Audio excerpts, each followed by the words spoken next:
నమస్కారం ఘంటారవానికి స్వాగతం. ముందుగా ప్రధాన అంశాలు. కాసేపట్లో నింగిలోకి దూసుకెళ్లనున్న నైసార్. భూ కదలికలను నిశితంగా పరిశీలించేందుకు ప్రయోగం.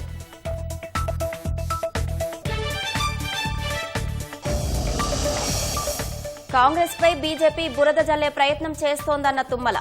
అన్నదాతలపై రాజకీయాలు చేయొద్దని ఆగ్రహం.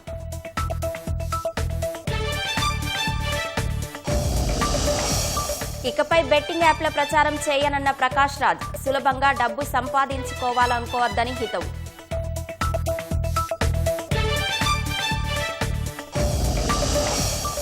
జస్టిస్ యశ్వంత్ వర్మ తీర్పై సుప్రీంకోర్టు అసహనం. రాజ్యాంగ విరుద్ధమని భావిస్తే విచారణకు ఎందుకు హాజరయ్యారని ప్రశ్న. ఉక్రెయిన్లోని ఓ సైనిక శిక్షణ కేంద్రంపై రష్యా దాడి. 3 సైనికులు మృతి, 18 మందికి గాయాలు.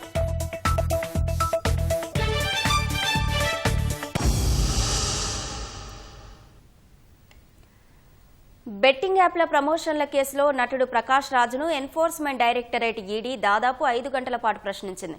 హైదరాబాద్ ముషీరాబాద్లోని ఈడీ కార్యాలయంలో ప్రకాష్ రాజు విచారణకు హాజరయ్యారు.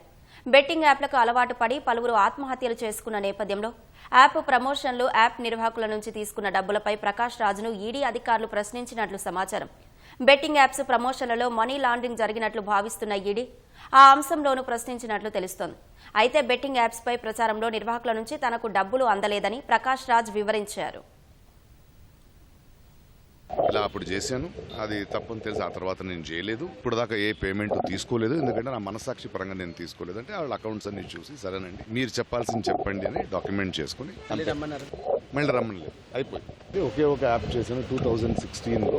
అది వాళ్ళకి చెప్పాను, వాళ్ళు పని చేస్తున్నారు, వాళ్ళు ఎతుకుతున్నారు, వాళ్ళకి మనం కోఆపరేట్ చేయాల్సింది మన బాధ్యత. అందువల్ల వాళ్ళు చెప్పిన డేట్కి వచ్చి వాళ్ళకి కావాల్సింది ఇచ్చి, దయచేసి బెట్టింగ్ యాప్స్ మీద ఆడకండి, మీరు స్వయంగా సంపాదించే దారి చూసుకోండి. Thank you.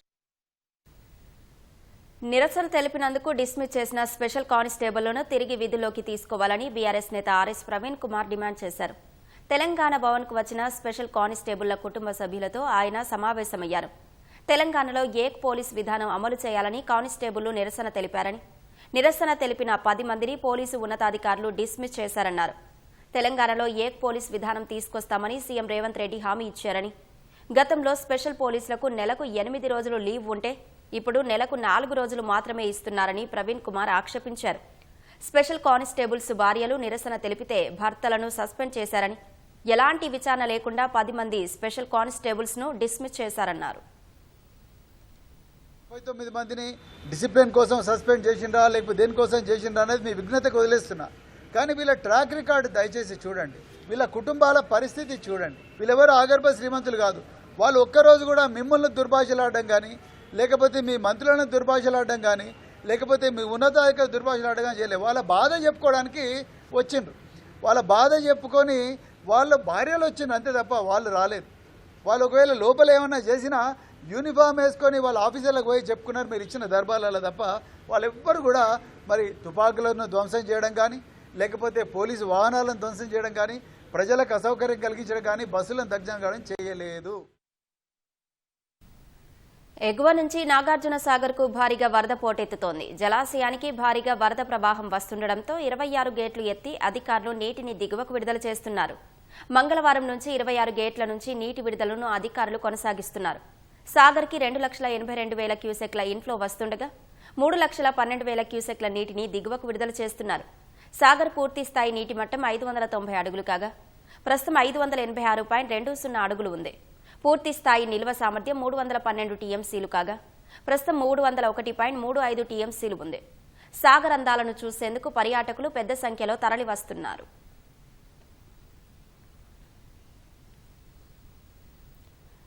బీసీలకు 42% రిజర్వేషన్ల సాధనపై ముఖ్యమంత్రి రేవంత్ రెడ్డి పార్టీ నేతలతో సమాలోచనలు జరుపుతున్నారు.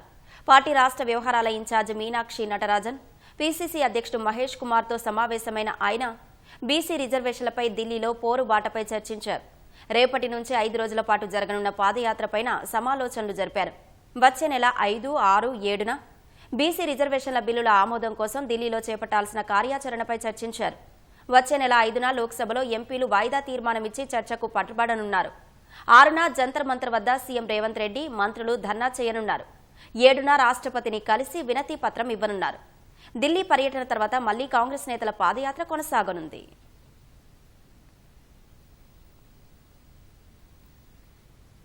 బీసీలకు 42% రిజర్వేషన్లు ఇవ్వాలనే చిత్తశుద్ది బీజేపీ కాంగ్రెస్లకు లేదని బీఆర్ఎస్ నేత వినోద్ విమర్శించారు.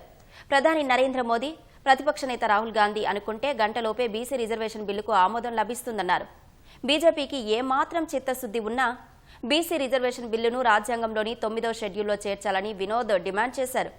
లేకపోతే కాంగ్రెస్ రాహుల్ గాంధీ చేత ప్రైవేటు బిల్లు పెట్టించాలన్నారు. ఇవేమీ చేయకుండా ఢిల్లీలో ధర్నాలు అంటూ డ్రామాలు చేస్తున్నారని విమర్శించారు. తెలంగాణ ప్రజల్ని, ముఖ్యంగా వెనకబడ్డ తరగతుల బిడ్డల్ని ఎందుకు మోసం చేస్తున్నారు బీజేపీ అండ్ కాంగ్రెస్ పార్టీలు? మీరు నేషనల్ పొలిటికల్ పార్టీస్, ఈ దేశాన్ని పరిపాలించింది మీ ఇద్దరే. చిత్తశుద్ధి ఉంటే మీరు చేయవలసిన పని ఏంది? మరి ఇందిరా సహానీ కేసు 50% కంటే రిజర్వేషన్లు ఎక్కువ ఉండకూడదని చెప్పి సుప్రీంకోర్టు అత్యున్నత న్యాయస్థానం తీర్పిచ్చింది. కాబట్టి ఆ తీర్పు నుండి రక్షించబడి ఆ తీర్పు దీనికి వర్తించదు అనే విధంగా చిత్తశుద్ధితోని మీరు ఈ బీసీలకు రిజర్వేషన్లు తీసుకురావాలంటే 9th షెడ్యూల్లో దాన్ని పెట్టాలి. పార్లమెంట్ లో, లోక్సభలో లీడర్ ఆఫ్ ది హౌస్ ప్రధానమంత్రి మోడీ గారు, ప్రతిపక్ష నాయకుడు రాహుల్ గాంధీ గారు, వీళ్ళిద్దరు తలుచుకుంటే గంట లోపల ఈ బిల్లు తీసుకురావచ్చు. మోడీ గారికి చిత్తశుద్ధి లేదు, కాంగ్రెస్ పార్టీకే అంతకంటే లేదు. బీసీలకు 42% రిజర్వేషన్ బిల్లు సాధన కోసం ఇందిరా పార్క్ వద్ద నిర్వహించనున్న 72 గంటల నిరాహార దీక్ష పోస్టర్ను బీఆర్ఎస్ ఎమ్మెల్సీ కల్వకుంట్ల కవిత ఆవిష్కరించారు. జాగృతి, యూపీఎఫ్ నాయకులతో కలిసి బంజారాహిల్స్లోని తన నివాసంలో కవిత పోస్టర్ విడుదల చేశారు. ఆగస్టు 4 నుంచి 7 వరకు 72 గంటల పాటు నిరాహార దీక్ష చేస్తానని కవిత తెలిపారు.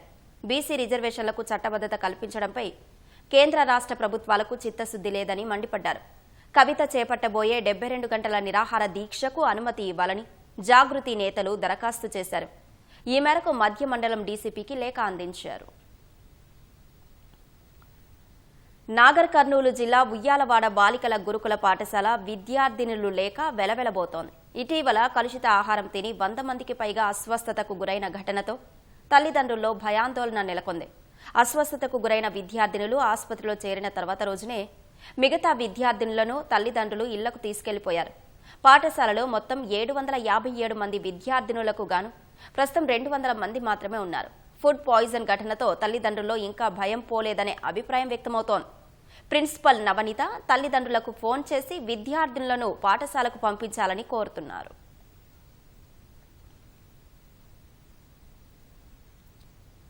సమస్యలు పరిష్కరించాలంటూ గద్వాల్ జిల్లా ఉండవెల్లి మండలం అలంపూర్ మహాత్మా జ్యోతిబాపులే గురుకుల పాఠశాల విద్యార్థులు జిల్లా కలెక్టరేట్ బాట పట్టారు. పాఠశాలలో కనీస వసతులు కరువయ్యాయని ఆరోపిస్తూ 50 కిలోమీటర్ల దూరంలోని కలెక్టర్ కార్యాలయానికి పాదయాత్ర చేపట్టారు.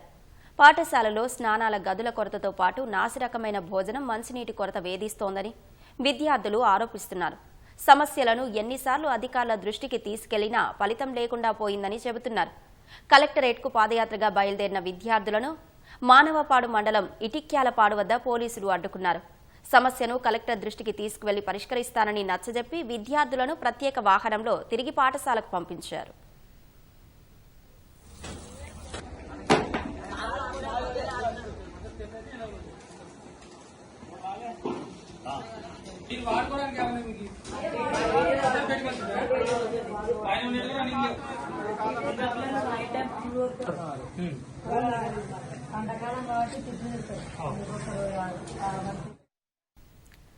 స్థానిక సంస్థల ఎన్నికల్లో లబ్ధి కోసం పాదయాత్ర డ్రామాలు మొదలు పెడుతున్న కాంగ్రెస్ పార్టీ గురుకుల విద్యార్థులు చేస్తున్న పాదయాత్రలపై దృష్టి సారించాలని మాజీ మంత్రి హరీష్ రావు సూచించారు. జోగులాంబ జిల్లా అలంపూర్ చౌరస్తాలో గురుకుల విద్యార్థులు నిర్వహించిన పాదయాత్రపై మాజీ మంత్రి స్పందించారు. తరగతి గదుల్లో ఉండాల్సిన భావి భారత పౌరులను రోడ్డెక్కించిన చరిత్ర కాంగ్రెస్ ప్రభుత్వానిదని విమర్శించారు. ప్రశ్నించే వారిపై జులుం ప్రదర్శించే సీఎం రేవంత్ రెడ్డి సమస్యల పరిష్కారం కోసం పాదయాత్ర చేస్తున్న గురుకుల విద్యార్థులకు ఏం సమాధానం చెబుతారని నిలదీశారు.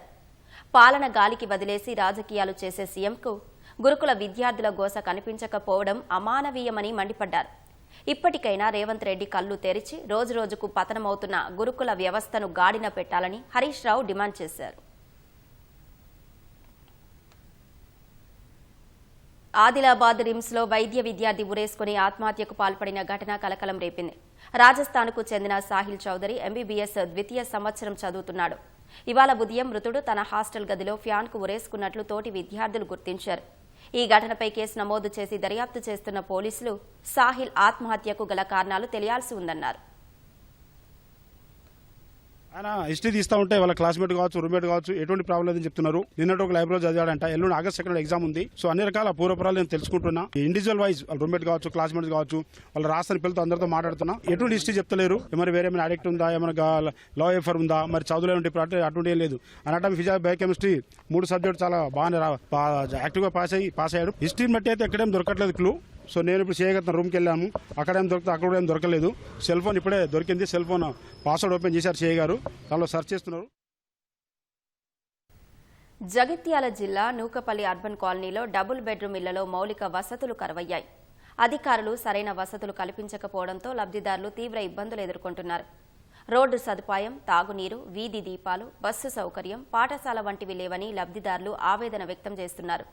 ఎలాంటి సౌకర్యాలు లేకపోవడంతో ఇక్కడ నివసించడానికి లబ్ధిదారులు ఆసక్తి చూపడం లేదు. ఇళ్లన్నీ ఖాళీగా ఉండడంతో అసాంఘిక కార్యకలాపాలకు అడ్డాగా మారింది. పూర్తి స్థాయిలో సౌకర్యాలు కల్పించాలని కాలనీ వాసులు అధికారులను కోరుతున్నారు. రోడ్డు సరిగ్గా లేదు, కుక్కల బాధ బాగుంది, వీధి లైట్లు లేవు, బస్సు సౌకర్యం కూడా లేదు. ఇప్పుడు స్కూల్ గానీ ఏం సుత లేక అందుకే అందరూ భయపడి ఎవరు ఉంటలేరు. తాగుబోతుళ్ళు ఎవరు వచ్చి కొడతారా డోరు, ఏ టైంకి ఎవరు వస్తారా కూడా తెలుస్తారు. ఇప్పుడు ఒకళ్ళం లేడీస్ ఉండాలంటే బాగా భయం అవుతుంది. అడవి ప్రాంతం లెక్క ఉంది. దీనికి వీధి లైట్లు పెడితే మంచిగా ఉంటది. ప్రాబ్లంలు ఉన్నాయి. వర్షం పడ్డప్పుడు వర్షం రోడ్లు కరెక్ట్ లేవు. ఎక్కడైతే సీసీఎస్సీ లో టౌన్ ఉన్న కాడ మొత్తం వాటర్ వస్తున్నాయి ఇళ్లకు. స్ట్రీట్ లైట్ లేవు. శ్మశాన వాటిక కావాలి. చిన్న ప్రాబ్లాలు బాగున్నాయి. స్కూల్ కావాలి ఒకటి. సివిల్ హాస్పిటల్ ఉంటుంది చిన్నది, ఒక కాంపౌండర్ పెట్టి డాక్టర్ అయితే ఇచ్చేసారు. పట్టాలు అయితే ఇచ్చేసారు కానీ ఇప్పటివరకు ఎవరు రాలేరు. ఆ రోడ్ల పని కూడా పూర్తిగా అవ్వలేదు. మాకు వీధి దీపాలు కావాలి. నైట్ నడవడం కష్టం అవుతుంది. మాకు గవర్నమెంట్ స్కూలు, గవర్నమెంట్ హాస్పిటల్ అన్న చేయగలిగితే బాగుంటాయి. నీళ్లు అందట్లేదు, ప్లస్ రోడ్లు కట్టగలేవు, కరెంటు, వీధి దీపాలు లేవు. ఇవన్నీ గవర్నమెంట్ ద్వారా మాకు అందిస్తే మంచిగా ఉంటుంది.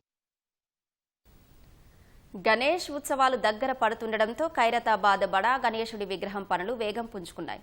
ఈ సంవత్సరం 69 అడుగుల శ్రీ విశ్వశాంతి మహాశక్తి గణపతిగా భక్తులకు దర్శనమివ్వనున్నాడు. 3 నెలల ముందే కర్ర పూజతో ప్రారంభమైన పనులు ఊపందుకున్నాయి. భారీ వర్షాల నేపథ్యంలో పనులకు ఆటంకం కలగకుండా తగు చర్యలు తీసుకుంటూ పనులు కొనసాగిస్తున్నామని కమిటీ సభ్యులు తెలిపారు. ఖైరతాబాద్ బడా గణేశుడి విగ్రహ పనుల గురించి మరింత సమాచారం మా ప్రతినిధి అనుష అందిస్తారు. శ్రీ విశ్వశాంతి మహాశక్తి గణపతిగా దర్శనం ఇవ్వబోయే ఖైరతాబాద్ గణేశుడి పనులు వేగం పుంజుకున్నాయి.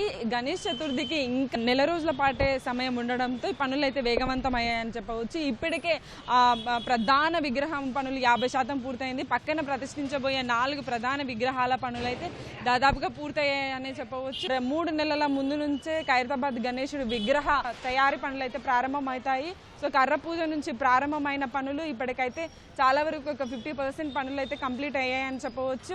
ఎక్కువగా కురుస్తున్న వర్షాల నేపథ్యంలో ఈ మట్టితో తయారు చేస్తున్నారు కాబట్టి ఎలాంటి ఇబ్బంది కలగకుండా ప్రత్యేకంగా పైన రేకులు వేసి అండ్ చుట్టూతో కూడా పరదాలు వేసి దీనైతే పనులు అయితే కొనసాగుతున్నాయి. 69 అడుగుల మట్టి వినాయకుడిని అయితే ఇక్కడ ప్రతిష్ఠిస్తున్నారని అయితే ఇక్కడ కమిటీ సభ్యులు చెప్పారు. సో దీనికి తగ్గట్టుగానే అన్ని రకాల ఏర్పాట్లు అయితే ప్రస్తుతం కొనసాగుతూ ఉన్నాయి. ఎక్కడా కూడా పనులకు ఆటంకం కలగకుండా, వర్షాలు ఏమొచ్చినా సరే ఈ పనులకు ఆటంకం కలగకుండా అయితే నిర్విరామంగా ఈ పనులు అయితే కొనసాగుతున్నాయని చెప్పవచ్చు.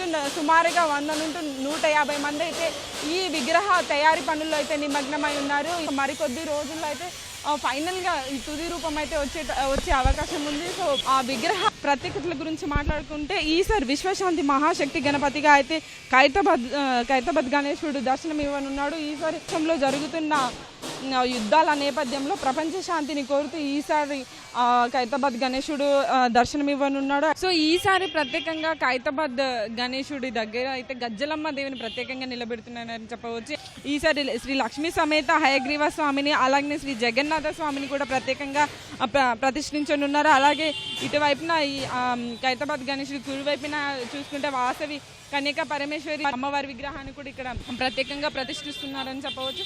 సో ఈసారి అయితే విశ్వశాంతి కోసం ప్రత్యేకంగా విశ్వశాంతి జరగాలనే ఉద్దేశంతో అయితే ప్రత్యేకంగా శ్రీ విశ్వశాంతి మహాశక్తి గణపతిగా ఖైరతాబాద్ గణేశుడు అయితే వెలియనున్నాడు. కెమెరామెన్ చిరంజీవితో Anusha, ETV news, Hyderabad.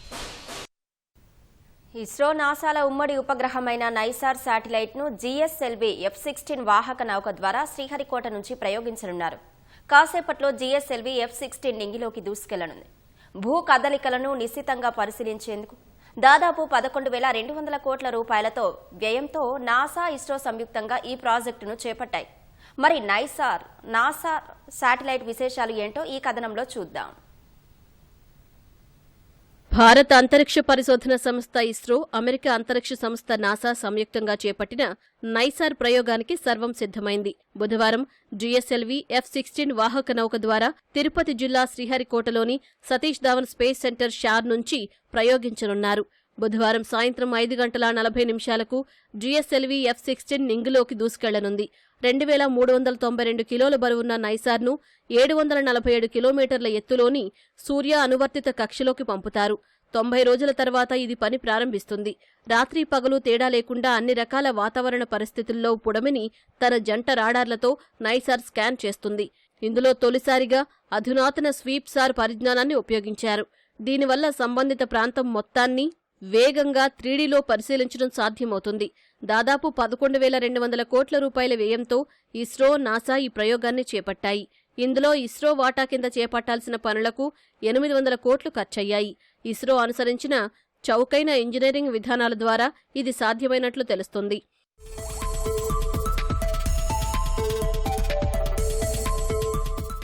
నైసార్లో L band, yes band అనే 2 రాడార్లు ఉంటాయి. ఎల్ బ్యాండ్ను నాసా రూపొందించగా ఎస్ బ్యాండ్ను ఇస్రో అభివృద్ధి చేసింది. ఎల్ బ్యాండ్ తరంగ దైర్ఘ్యం పెద్దగా 24 సెంటీమీటర్లు ఉంటుంది. ఈ తరంగాలు దట్టమైన అడవులు, నేల, మంచుదుకోవడం చేస్తుంది. ఉపగ్రహంలోని 2 రాడార్లకు ఇది సేవలు అందిస్తుంది. నైసార్ ప్రాంతాల వారీగా పరిశీలనలు సాగిస్తుంది. ఒకేసారి 240 కిలోమీటర్ల వెడల్పున్న ప్రదేశాన్ని నైసార్ పరిశీలిస్తుంది. ఈ ఉపగ్రహం పొడిమి పైనున్న అన్ని ప్రాంతాలను 12 రోజులకోసారి పరిశీలిస్తుంది. 2 సందర్శనల మధ్యకాలంలో చోటు చేసుకున్న చిన్నపాటి మార్పును కూడా గుర్తించగలదు. 97 నిమిషాలకోసారి భూమిని చుట్టేస్తుంది. రోజుకు 80 టెరాబైట్ల డేటాను నైసార్ వెలువరిస్తుంది. అలా చూసుకుంటే ఒక్క రోజులో 512 గిగాబైట్ల సామర్థ్యమున్న 150 హార్డ్ డ్రైవ్లను నైసార్ నింపుతుంది. ఈ డేటా ప్రాసెసింగ్, నిల్వ పంపిణీ మొత్తం క్లౌడ్ ద్వారా సాగుతోంది. దీన్ని ఉచితంగా ఎవరైనా పొందే వీలుంది. ఈ ప్రయోగం వల్ల మానవాళికి చాలా మేలు కలుగుతుంది. పొడిమి ఎగువ పొరలో సెంటీమీటర్ స్థాయిలో మార్పులను పసిగట్టడం ద్వారా అగ్నిపర్వత విస్ఫోటాలు, కొండచర్యలు విరిగిపడటం వంటి విపత్తులను నైసార్ పర్యవేక్షించగలదు. ధ్రువ ప్రాంతాల్లో మంచు పలకాల కదలికలు, కరుగుదలను ఇది పరిశీలించగలదు. అలాగే అటవీ విస్తీర్ణం, పచ్చదనంలో మార్పులు, పంటల ఎదుగుదల, నేలలో తేమ పరిశీలన ద్వారా ఉపరితల జలాలు, చిత్తడి నేలల్లో మార్పులను పసిగడుతుంది. నీటి వనరుల నిర్వహణకు దోహదపడుతుంది. రైతులు సరైన నిర్ణయాలు తీసుకోవడానికి నైసార్ వీలు కల్పిస్తుంది. తుపాన్లు, సునామీలు, వరదలు, కార్చిచ్చు వంటి విపత్తుల సమయంలో సహాయ చర్యలకు సాయపడుతుంది. నిర్దిష్ట ప్రాంతంలో నేల ఒక అంగుళం కుంగినా నైసార్ గుర్తించగలదు. వంతెనలు, డ్యాంలలో లోపాలను నైసార్ పసిగడుతుంది. పహల్గామ్ ఉగ్రదాడి ముష్కరులు తిరిగి పాకిస్తాన్లోకి వెళ్లకుండా భారత సైన్యం కట్టుదిట్టమైన చర్యలు తీసుకుంది. సొరంగాల గుండా వారు దాయాది దేశంలోకి వెళ్లే అవకాశం ఉండడంతో వాటిని నీటితో నింపింది. ఫలితంగా ముష్కరులు పాకిస్తాన్లోకి వెళ్లలేకపోయారని జాతీయ మీడియా కథనాన్ని ప్రచురించింది. పహల్గామ్ దాడి అనంతరం కేంద్ర హోంమంత్రి అమిత్ షా కశ్మీర్కు వెళ్లిన సమయంలోనే ఈ వ్యూహాన్ని రూపొందించినట్లు తెలిపింది. పహల్గామ్ ఉగ్రదాడికి పాల్పడిన ముష్కరులను పట్టుకునేందుకు భారత సైన్యం వ్యూహాత్మకంగా వ్యవహరించింది. దాడి అనంతరం వారు పాకిస్తాన్లోకి తిరిగి వెళ్లకుండా సరిహద్దుల్లో భద్రతను కట్టుదిట్టం చేసింది. ఫలితంగా వారు తప్పించుకోలేకపోయారు. పహల్గామ్ దాడి అనంతరం కేంద్ర హోంమంత్రి అమిత్ షా ఉన్నతాధికారులు కాశ్మీర్కు వెళ్లిన సమయంలోనే ఈ వ్యూహాన్ని రూపొందించినట్లు జాతీయ మీడియా తెలిపింది. ఎట్టి పరిస్థితుల్లో ముష్కరులు తిరిగి పాకిస్తాన్కు వెళ్లకుండా చూడాలని అమిత్ షా భద్రతా బలగాలను ఆదేశించినట్లు పేర్కొంది. ఉగ్రవాదులు వినియోగించిన 8 కిలోమీటర్ల మార్గాన్ని భద్రతా బలగాలు గుర్తించి ఆ ప్రాంతంలో భద్రతను కట్టుదిట్టం చేశాయి. ముష్కరులు చొరబాటుకు ఉపయోగించిన ఓ రహస్య సొరంగాన్ని భద్రతా బలగాలు గుర్తించాయి. సొరంగం గుండా వారు పాకిస్తాన్లోకి వెళ్లే అవకాశం ఉండటంతో సైన్యం వాటిని నీటితో నింపింది. దీంతో ఉగ్రవాదులు తప్పించుకునే మార్గం లేకుండా పోయింది. ఆ తర్వాత భద్రతా దళాలు ముష్కరులు ఉన్న ప్రాంతాన్ని ట్రాక్ చేసి వారిని మట్టుబెట్టాయి. ఆపరేషన్ మహదేవ్లో చనిపోయింది పహల్గాంలో దాడికి పాల్పడిన వారా కాదా అనే విషయాన్ని నిర్ధారించుకునేందుకు సైన్యం పలు పరీక్షలు చేయించింది. 3 ఉగ్రవాదుల నుంచి స్వాధీనం చేసుకున్న ఒక M9, 2 AK-47 తుపాకులను ప్రత్యేక విమానంలో శ్రీనగర్ నుంచి చండీగఢ్ పంపింది. అక్కడి కేంద్ర ఫోరెన్సిక్ సైన్స్ ల్యాబ్లో పరీక్షలు చేయించింది. ఆ తుపాకుల నుంచి తూటాలు ప్రయోగాత్మకంగా నిపుణులు పేల్చారు. అనంతరం ఖాళీ తూటాలను పహల్గాం వద్ద లభ్యమైన వాటితో పోల్చి చూశారు. పహల్గాం ఊచకోతలో వాడింది ఈ తుపాకులేనని 6 ఫోరెన్సిక్ నిపుణులు సైన్యానికి తెలియజేశారు. అంతేకాదు ఉగ్రవాదులకు ఆశ్రయం ఇచ్చిన వారిని NIA ఇప్పటికే అరెస్టు చేసింది. వారికి కూడా ముష్కరుల మృతదేహాలు చూపింది, ధృవీకరించుకుంది. అప్పు ఆయుధం కన్నా ప్రమాదమైంది. ఎన్నో ఏళ్ల స్నేహబంధాలను క్షణంలో తెంచివేస్తుంది. అప్పు నమ్మకాలపైనే నమ్మకం పోయేలా చేస్తుంది. ఉద్దర అడిగేటప్పుడు ఉన్న గౌరవ మర్యాదలు తిరిగి ఇచ్చేటప్పుడు ఉండవు. ఈ కథనం చూస్తే అది నిజమే అనిపిస్తుంది. అవసరానికి ఆర్థికంగా ఆదుకుంటే ఏకంగా అప్పు ఇచ్చిన వాడినే చంపేశాడో ప్రబుద్ధుడు.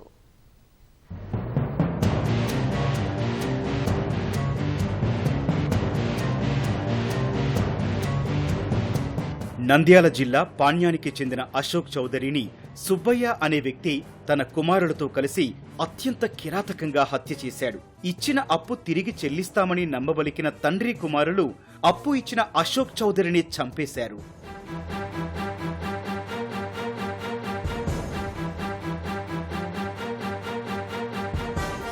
పాణ్యం శాంతిరాం మెడికల్ కాలేజీలో అశోక్ చౌదరి క్యాంటీన్ నిర్వహించేవారు. అదే క్యాంటీన్లో టీ మాస్టర్గా పనిచేసే సుబ్బయ్యకు అవసరం ఉన్నప్పుడల్లా యజమాని అశోక్ చౌదరి డబ్బులిచ్చి ఆదుకునేవాడు. అశోక్ చౌదరి వద్ద చాలాసార్లు డబ్బులు తీసుకున్న సుబ్బయ్య వెంటనే తిరిగి చెల్లించేవాడు. కానీ ఈసారి మాత్రం అలా జరగలేదు. డబ్బులిస్తామని నమ్మకంగా పిలిపించి హత్య చేశారు.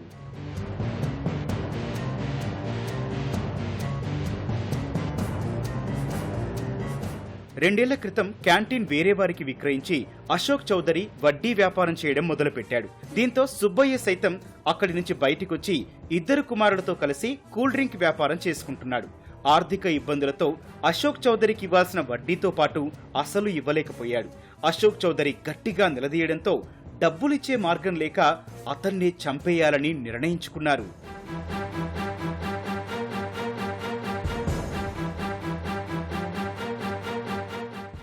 ఇద్దరి పరిచయంతో అప్పుడప్పుడు ఈ అశోక్ చౌదరి దగ్గర నుంచి డబ్బులు తీసుకొని వడ్డీ రూపంలో ఇచ్చి మళ్ళీ తీసుకోవడం ఇవ్వడం జరుగుతూ ఉండేది అన్నట్టు. ఆ విధంగా సుమారుగా అశోక్ చౌదరి నుంచి 48 లక్షల రూపాయలు ఈ సుబ్బయ్య అనే వ్యక్తి తీసుకోవడం జరిగింది. ఈ సుబ్బయ్య తీసుకున్న తర్వాత దగ్గర 26 లక్షల రూపాయలు తిరిగి ఇవ్వడం జరిగింది. 22 లక్షల రూపాయలు పెండింగ్ ఉన్నది. ఈ 22 లక్షల గురించి ప్రతిరోజు అంటే ఇతను నెల వడ్డీ ఇచ్చేవాడు. గత 3 నెలల నుంచి వడ్డీ ఇవ్వలేకపోవడంతో ఈ అశోక్ చౌదరి సుబ్బయ్యకి వచ్చి నువ్వు డబ్బులు నెల ఇవ్వడం లేదు కాబట్టి ఖచ్చితంగా నాకు ఇవ్వాల్సిందే అని చెప్పి చెప్పుకుంటా వెళ్ళేవాడు. డబ్బులిస్తామని నమ్మకంగా పిలిచి దుకాణంలో కూర్చోబెట్టి సుబ్బయ్య 2 కుమారులతో పాటు స్నేహితులతో కలిసి అశోక్ చౌదరిని మట్టుబెట్టారు. కళ్లల్లో కారం కొట్టి కత్తులతో నరికేశారు.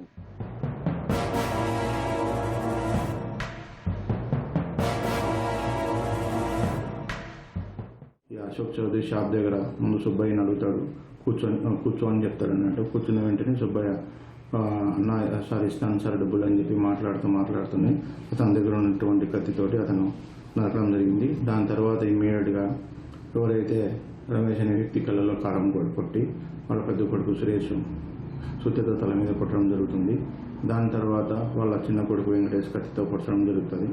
దాని తర్వాత ఆ విధంగా అందరూ ఎవరైతే ముద్దాయిలు ఉన్నారో దాంట్లో 6 మంది మేజర్లు, తర్వాత 4 అనేవాళ్ళు జూనియర్లు అన్నట్టు. వీళ్ళందరూ కలుసుకొని ఈ మృతుడిని చంపడం జరుగుతుంది. ఇది పూర్తిగా కూడా ఆర్థిక లావాదేవీలకు సంబంధించినదే. ఇలాంటి వాళ్ల వల్లే నిజంగా ఆపదలో ఉన్న వాళ్లను ఆదుకోవాలన్నా ఆలోచించాల్సిన పరిస్థితులు తలెత్తుతున్నాయి.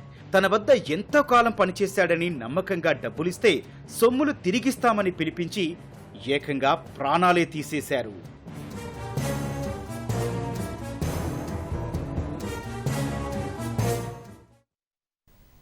ఈటీవీ ఈనాడు ఆధ్వర్యంలో నిర్వహించిన ఫోన్ ఇన్ కార్యక్రమంలో నిజామాబాద్ జిల్లా వ్యవసాయ అధికారి గోవింద్ పాల్గొన్నారు. రైతులు పంటల్లో వచ్చిన సమస్యలపై అడిగిన ప్రశ్నలకు ఆయన సూచనలు అందించారు. జిల్లాలోని వరి సాగు చేస్తున్న కొందరు రైతులు నానో యూరియా వినియోగం గురించి వివరాలను అడిగి తెలుసుకున్నారు. పంటల్లో వచ్చే రోగాలను అరికట్టేందుకు రసాయన ఎరువుల వాడకం తగ్గించాలని వ్యవసాయ అధికారి సూచించారు.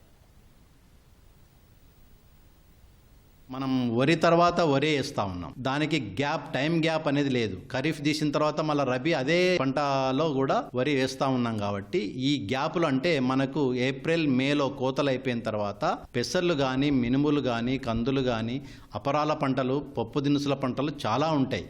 అంటే కిరాణం షాప్లో దొరికే పెసర్లు కానీ, మినుములు కానీ ఎకరాకు 10 కిలోలు చల్లి అవి మనం ఏపుగా పెరిగిన తర్వాత కళ్ళే దున్నుకుంటే భూసారం పెంచిన వాళ్ళం అవుతాము, పంట మార్పిడి జరుగుతుంది. తద్వారా మనము మన భూములను సమర్థవంతంగా సారవంతంగా చేసుకోవడానికి అవకాశం ఉంది. ఎటువంటి గుళికలు వాడితే మాత్రం అవి అనర్థాలే ఉంటాయి. తర్వాత మనం యూరియాని మోతాదుకు మించి వాడుతూ ఉన్నాం. కానీ ఇది ఎంతవరకు ఎట్టు దారి తీస్తుంది అనేది ఒక్కసారి ఆలోచన చేయాలి.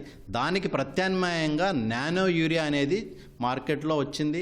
ఇఫ్కో నానో యూరియా మనకు బ్రహ్మాండంగా, నానో ప్లస్ యూరియా అనేది చాలా బ్రహ్మాండంగా పనిచేస్తూ ఉంది. దీనివల్ల మనకు వాతావరణం కాలుష్యం ఉండదు. డైరెక్ట్గా మొక్కకు అందుబాటులోకి వచ్చి మొక్కకు కావాల్సిన పోషకాలు స్థిరీకరించి మన పంట దిగుబడిలో గణనీయమైన మార్పులు రావడానికి అవకాశం ఉంటుంది.